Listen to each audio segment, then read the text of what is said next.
काल सर्प का नाम सुनते ही लोग सिहर जाते हैं।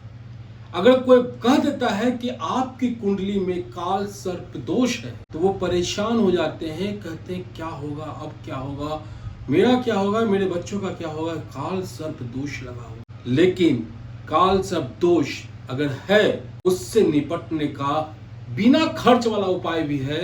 अगर खर्च वाला उपाय उससे निपटने का है, उससे मुक्त होने का है, तो बिना खर्च वाला भी उपाय उससे मुक्त होने का। सामाजिक, पारिवारिक, आर्थिक, वैवाहिक शिक्षा में बाधाएं कार्य करने जा रहे हैं, उसमें विघ्न उत्पन्न हो रहे हों। इसके अलावे समय समय पर स्वप्न में सांपों को देख रहे हैं, तो ये सब लक्षण बता रहे हैं कि कहीं न कहीं आपकी कुंडली में काल सर्प योग। काल सर्प योग होता क्या है उसको जानेंगे, कितने प्रकार के होते हैं उसको जानेंगे। अगर काल सर्प योग हैं तो वो कौन कौन से सरल उपाय हैं उसको करने से काल सर्प दोष की शांति होती है। इसके अलावे काल सर्प योग के प्रकार के अनुसार उपायों को भी बताएं। देखिए, पितृदोष हो या काल सर्प दोष हो या गुरु चांडाल योग हो या अन्य कोई भी योग हो, सूर्य ग्रहण, चंद्र ग्रहण जो भी, इसमें प्रमुख भूमिका राहु की होती है। जन्म समय में आकाश मंडल में राहु और केतु के बीच जब संपूर्ण ग्रह एक तरफ आ जाते हैं तो यह एक योग बनते हैं और इस योग को काल सर्प योग के नाम से जाना जाता है। काल सर्प योग के दो प्रमुख प्रकार हैं, उदित और अनुदित। तो आप जानिए कि उदित काल सर्प योग क्या है और अनुदित काल सर्प योग क्या है। आपको हम पृष्ठ के माध्यम से पुनः फिर समझाते हैं कि काल सर्प योग कुंडली में किस तरह बनते हैं। तो आइए जानते हैं। ये मान के चलिए कि किसी भी व्यक्ति की कुंडली हो, इस तरह कुंडली के प्रारूप होते हैं। अब सबसे पहले हम जानेंगे उदित और अनुदित। इससे पहले काल सर्प दोष जानिए। राहु और केतु,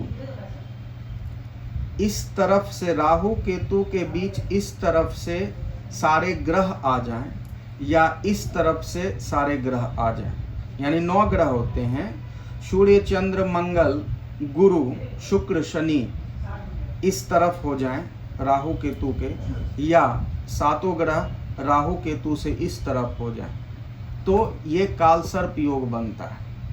अब इसमें हम बताते हैं, जब राहु और केतु उल्टा घूमते हैं, यानी जो भी ग्रह हैं वो कुंडली में वामवर्त घूमते हैं, यानी एंटी क्लॉकवाइज, वहीं राहु केतु वक्री होने के कारण क्लॉकवाइज घूमते हैं। यानी जब राहु से संपूर्ण ग्रह ग्रसित हों तो इस काल सर्प को उदित बोलते हैं, और राहु और केतु के बीच, यानी राहु से जब सारे ग्रह ग्रसित ना हो, ग्रास ना हो, यानी राहु केतु के विपरीत तरफ सारे ग्रह हों, तो इस योग को अनुदित बोलते हैं। अब हम लोग जानेंगे कि काल सर्प योग, समझ गए, काल सर्प योग के प्रकार कितने होते हैं। देखिए, अगर देखा जाए तो 12 राशि हैं, तो 12 राशि के अनुसार प्रमुख जो हैं वो 12 प्रकार के ही काल सर्प योग हैं। अब राहु के अनुसार काल सर्प योग का नाम पड़ता है। अब जानिए कि दूसरे चित्रों के माध्यम से हम आपको समझा रहे हैं। मान के चलिए कि कुंडली में 12 घर होते हैं, जिसमें ये पहला घर कहलाता है।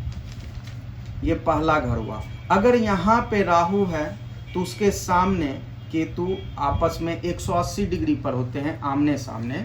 तो इस तरह के काल सर्प योग जो होते हैं ये अनंत काल सर्प योग के नाम से जाने जाते हैं, अनंत काल सर्प योग। अब उसी प्रकार हम एक एक करके बताते हैं। ये पहला घर हुआ।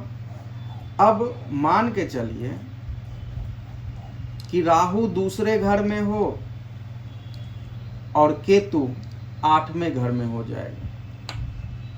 तो इस प्रकार के कालसर्प योग को कुलिक कालसर्प योग बोलते हैं, कुलिक कालसर्प योग।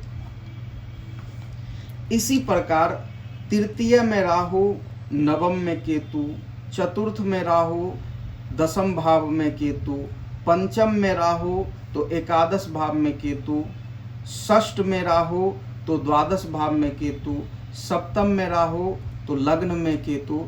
इस प्रकार से अब क्रमशः हम नाम बता रहे हैं। तो प्रथम प्रकार अनंत हुए, द्वितीय प्रकार कुलिक हुआ।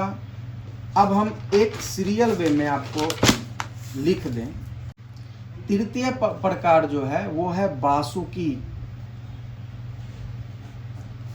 चतुर्थ प्रकार जो है वो है शंखपाल।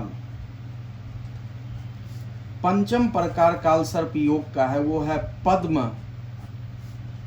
छठा जो प्रकार है वो है महापद्म।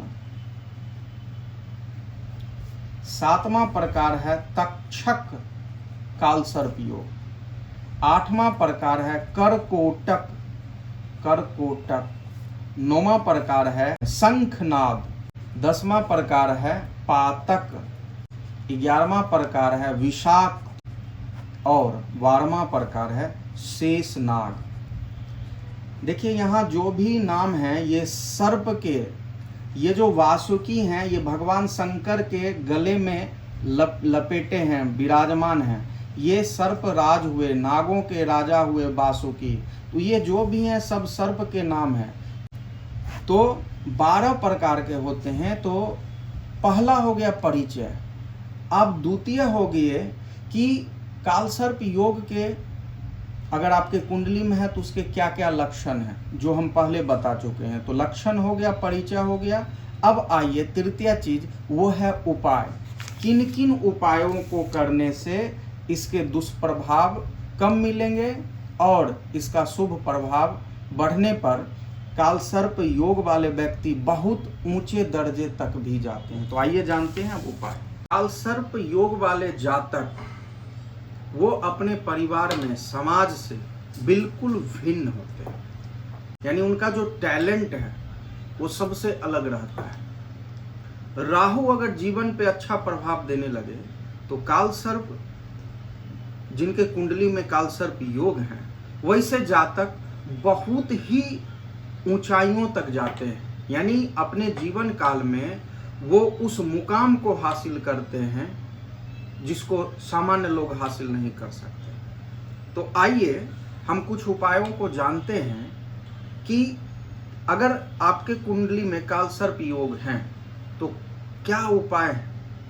एक सामान्य सा उपाय होगा जो 12 प्रकार के कालसर्प योग कोई भी प्रकार के हो, कोई भी व्यक्ति इस उपाय को कर सकते हैं। इसके अलावे एक एक करके हम हर एक प्रकार के उपाय को भी बताएंगे। उम्मीद है कि आपको ये वीडियो अच्छा लगा होगा। अच्छा लगा हो तो लाइक कीजिए, शेयर कीजिए, सब्सक्राइब कीजिए हमारे चैनल को। हम फिर मिलेंगे किसी और नए अपडेट के साथ। तब तक इंद्रसेन का प्यार नमस्कार। जय भारत, जय बिहार, जय हिंद।